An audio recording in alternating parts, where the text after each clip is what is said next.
تسبیح کے لیے جو الفاظ استعمال ہوتے ہیں اس میں سبحان اللہ و بحمدہ، سبحان ربی الاعلی، سبحان ربی العظیم، یہ تمام کلمات جو ہیں یہ تسبیح کے ہیں۔ اس کے علاوہ ایک اور حدیث سے ہمیں پتہ چلتا ہے، سمرہ بن جندب کہتے ہیں کہ رسول اللہ صلی اللہ علیہ وسلم نے فرمایا اللہ کے نزدیک سب سے زیادہ محبوب کلمات 4 ہیں، سبحان اللہ والحمد للہ ولا الہ الا اللہ واللہ اکبر، اور تمہیں اس میں سے کسی بھی کلمے سے شروع کرنا نقصان نہ دے گا، یعنی پہلے الحمدللہ بھی کہہ سکتے ہیں یا سبحان اللہ پہلے کہہ سکتے ہیں، لیکن یہ اللہ تعالیٰ کے نہایت پسندیدہ ترین کلمات ہیں۔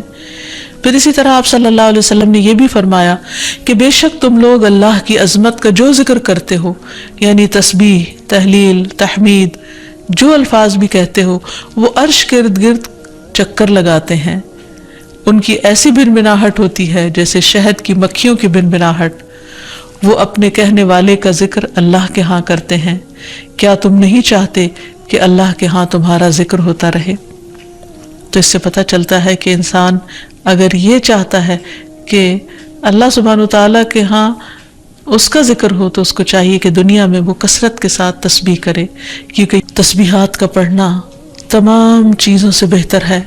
ابو ہریرہ کی روایت میں آتا ہے کہ رسول اللہ صلی اللہ علیہ وسلم نے فرمایا سبحان اللہ والحمد للہ ولا الہ الا اللہ واللہ اکبر، کہ اللہ پاک ہے اور سب تعریفیں اسی کے لیے ہیں، اللہ کے سوا کوئی معبود نہیں اور اللہ سب سے بڑا ہے، یہ کہنا میرے نزدیک ہر اس چیز سے محبوب ہے جس پر سورج طلوع ہو، یعنی بڑے بڑے سونے چاندی کے ڈھیر سے بھی زیادہ پسندیدہ تھا نبی صلی اللہ علیہ وسلم کے نزدیک ان کلمات کا ذکر کرنا، ورد کرتے رہنا۔ پھر اسی طرح یہ کلمات جو زبان پر بہت ہلکے ہیں اور میزان میں بہت بھاری ہیں اور الرحمن کو بہت ہی پیارے ہیں، وہ ہیں سبحان اللہ و بحمدہ، سبحان اللہ العظیم۔ پھر ایک بار تسبیح پڑھنے سے زمین و آسمان بھر جاتا ہے۔ رسول اللہ صلی اللہ علیہ وسلم نے فرمایا طہارت نصف ایمان کے برابر ہے، اور الحمدللہ کہنا میزان کو بھر دیتا ہے۔ سبحان اللہ اور الحمدللہ کہنے سے زمین و آسمان کے درمیانی فضا بھر جاتی ہے، یعنی کتنا فاصلہ ہے زمین و آسمان کے بیچ کا، لیکن انسان کیا اس کے لیے بھی اس کو کچھ مشکل ہے کہ اللہ سبحانہ وتعالیٰ کی محبت کے ساتھ پاکی بیان کرے اور تسبیح کرے، جس کا ریوارڈ اتنا بڑا ہے اس کے لیے۔ آج دنیا میں انسان کو وہ نظر نہیں آتا، لیکن کل قیامت کو انسان ایک ایک نیکی کا محتاج ہوگا تو وہاں اس کو اس کی قدر آئے گی۔ اس لیے بہتر ہے کہ آج اپنے لیے انسان ذخیرہ اور سرمایہ اکٹھا کر لے۔ پھر اسی طرح انسان جب تسبیح کرتا ہے تو اس کے گناہ بھی مٹتے ہیں، یعنی ایک طرف اس کی نیکیوں میں اضافہ ہوتا ہے اور دوسری طرف اس کے گناہوں کو جھاڑنے کا ذریعہ بنتا ہے۔ انس رضی اللہ عنہ کہتے ہیں کہ رسول اللہ صلی اللہ علیہ وسلم ایک ایسے درخت کے پاس سے گزرے جس کے پتے سوکھ چکے تھے، آپ نے اس پر لاٹھی ماری تو اس کے پتے جھڑنے لگے، پھر آپ نے فرمایا الحمدللہ وسبحان اللہ ولا الہ الا اللہ واللہ اکبر سے اسی طرح گناہ جھڑتے ہیں جس طرح اس درخت کے پتے جھڑے ہیں۔ پھر اسی طرح یہ 100 اونٹوں سے افضل عمل ہے۔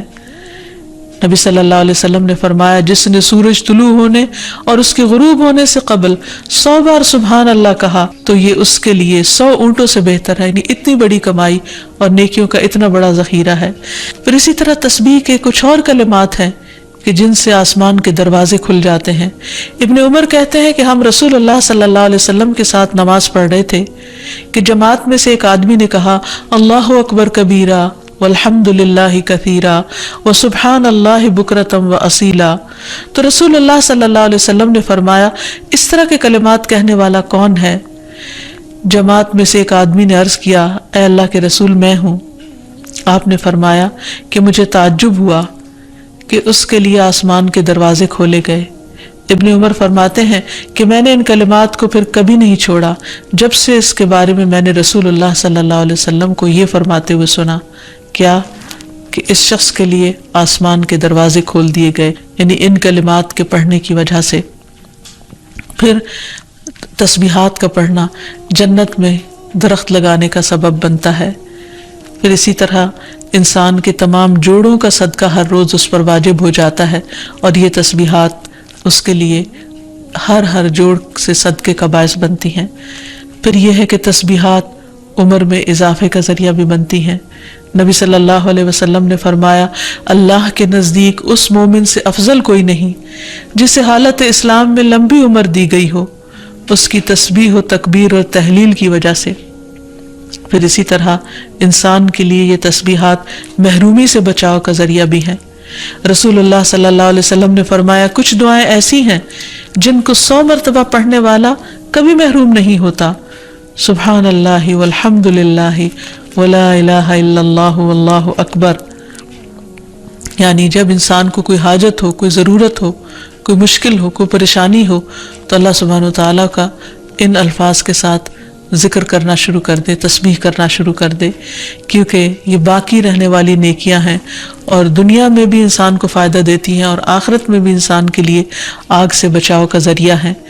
حدیث میں آتا ہے، رسول اللہ صلی اللہ علیہ وسلم نے فرمایا، اپنا بچاؤ حاصل کر لو۔ صحابہ نے عرض کیا، اللہ کے رسول کیا دشمن آ گیا؟